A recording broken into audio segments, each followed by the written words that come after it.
Hello everyone, this is Gayle. I have been sitting in my clay room and I had gotten a little overwhelmed with some of my scrap clay because I have just got so much scrap.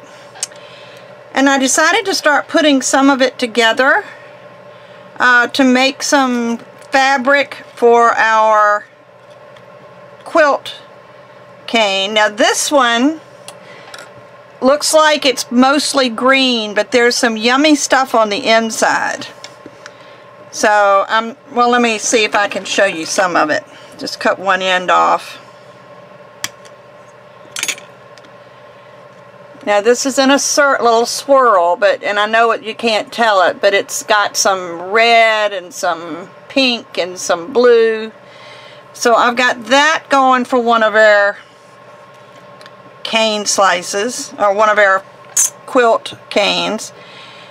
And this is just part of some of the scrap that I had. And what I did, I went ahead and got some more out in black and white to show you what I did.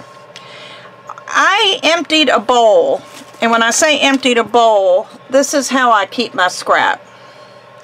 And I try to keep light colors together, but I don't always do that. But I was trying to pull out some of my black and white. I didn't see this. There's some black. And if I get some other colors in there, that's okay. But anyway, I dumped it out on the table and chopped it up. So I thought when I got this out, I would show you what I did. So I just took it and this is some of the black and white that was in my scrap bowls. And I just sliced it that way. And then I'm going to come and slice it this way, just to chop it up a bit. And then I just chopped. Get rid of some of the big chunks. It doesn't matter if you leave some of the big chunks.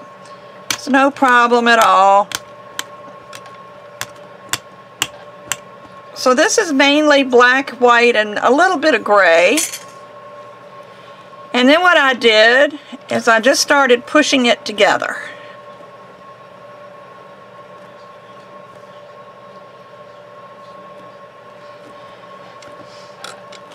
And starting in the middle, I started trying to form it into some kind of a solid shape. And the reason I started in the middle is because this is chopped up. If you don't start in the middle compacting it, you're going to end up trapping some air, because there's air between all those little spaces. Now I don't know how well I did on this, but I just start getting this into a solid shape. My goal is to make it round, so I'll start pushing on some of these corners to round it out a little bit.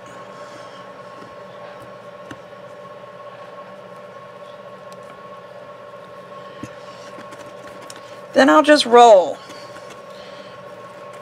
Now the problem with this quote-unquote fabric is that it's not going to be the same all the way through. If I cut this one here, it's going to look different than if I cut it here, but that's okay. But now we've got a black and white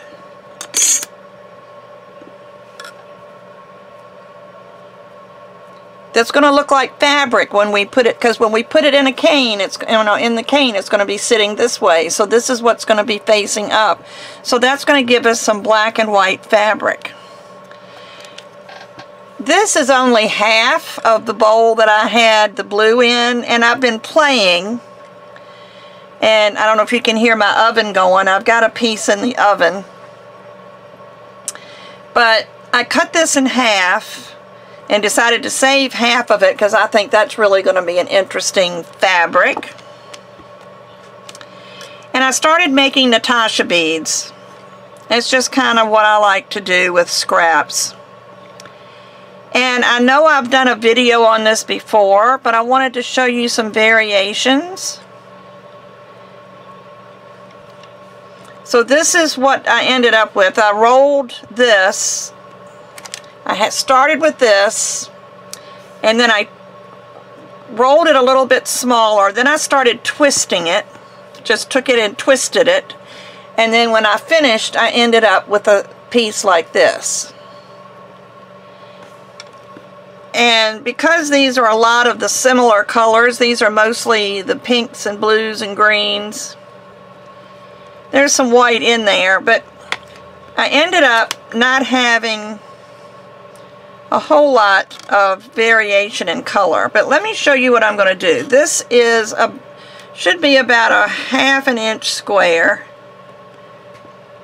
And I've squashed it a little, so let me just get it back out. And I told you on this mat here, 4 of these little squares here makes a 1/2 inch square. So there we go. That's about a 1/2 inch square. And I'm going to lay it on the mat, and I'm going to cut a 1/2 inch off of it.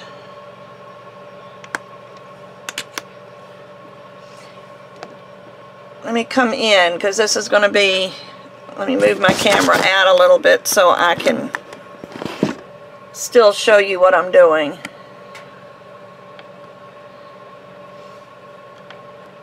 Let me move it over here. Now this is a 1/2 inch wide, so this is a 1/2 inch cube. And the first thing I'm going to do is cut this right down the middle. And being on this mat, I have a line that guides me.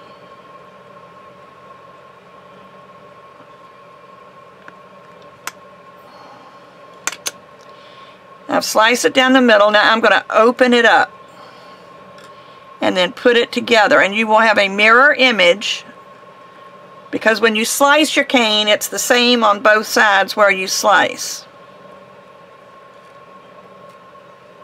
And can you see how I matched up? There you go. See how I matched up the design?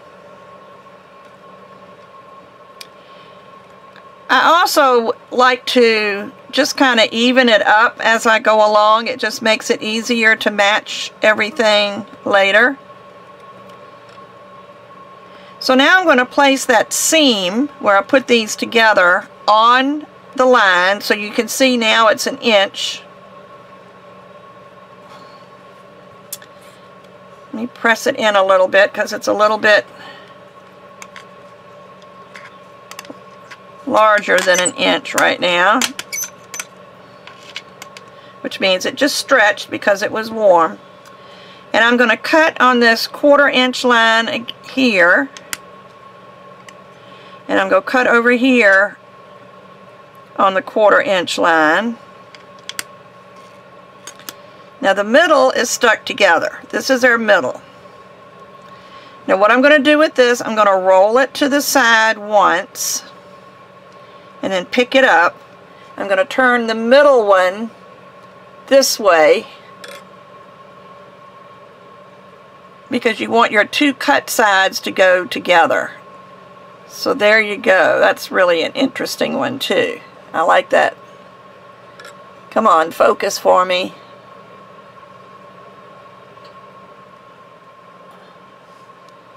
Alright, so go back to the front. And now we've got this piece. So take it and roll it out. Turn your main piece. And then you can match this side up.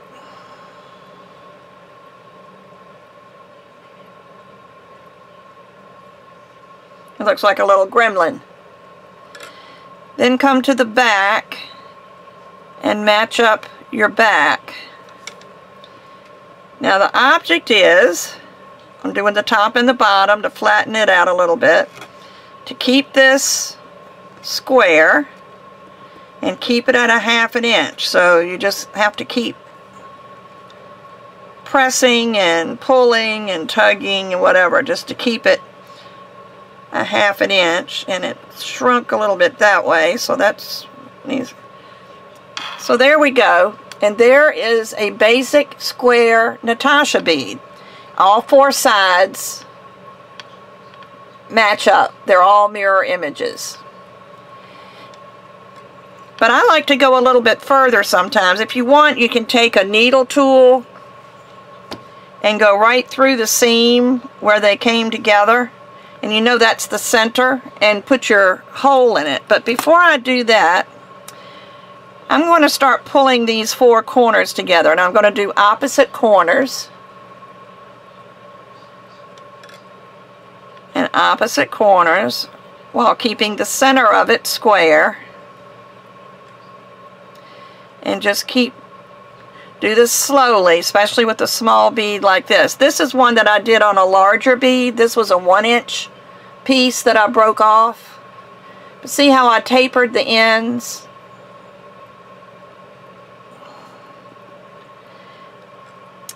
So just pull it slowly until they meet. And you can leave a little hole there if you want, because that's where you're going to want to poke your hole. Then go to the other side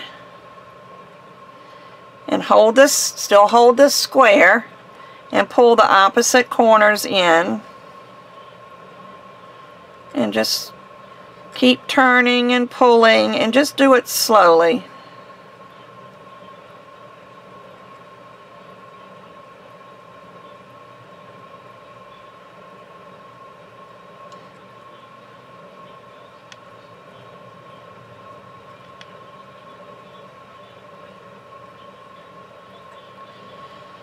And don't try to do it all at one time. If you do it then, you're just going to mess everything up. And goodness knows I am a prime example of someone that really messes things up because I go too fast. But it gives you a different shape bead. You've still got your Natasha, your mirror image here in the middle. But you've pointed the ends, which I think is I'm an organic person, and I think that gives you a more organic look for your beads. And you can point them as much or as little as you want. But there's that. And you just still make sure that your sides are flat. But see, I've got flat ones, and I've got this large one, and I noticed when I showed a little, I've got this end a little twisted, so I'm going to have to play with this just to get, I'm sorry, I'm up close, so I don't have a lot of room here.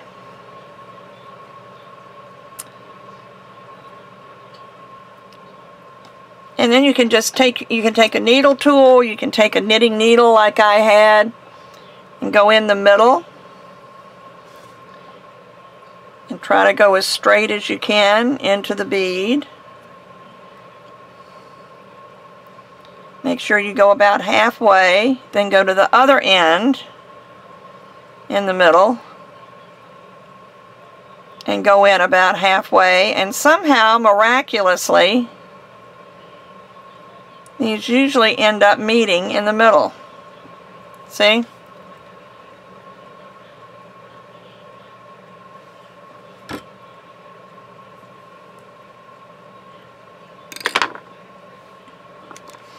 And you can do that with all of these. And the good thing about taking one long scrap, if I took this and rolled it out, I could make dozens of beads.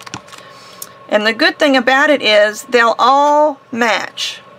You can put all of these on the same necklace or on the same bracelet. So if you wanted to make 10 or 12 of these little cubes, or these little cubes, or 10 or 12 of these little oblong ones, you can do that.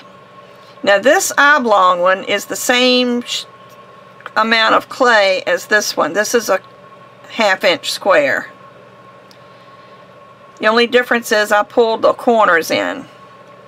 So this was just something I wanted to show you real quick. It's not a tutorial. I'm just showing you some different options, only because I was sitting here playing, and you know, I don't get to play very often.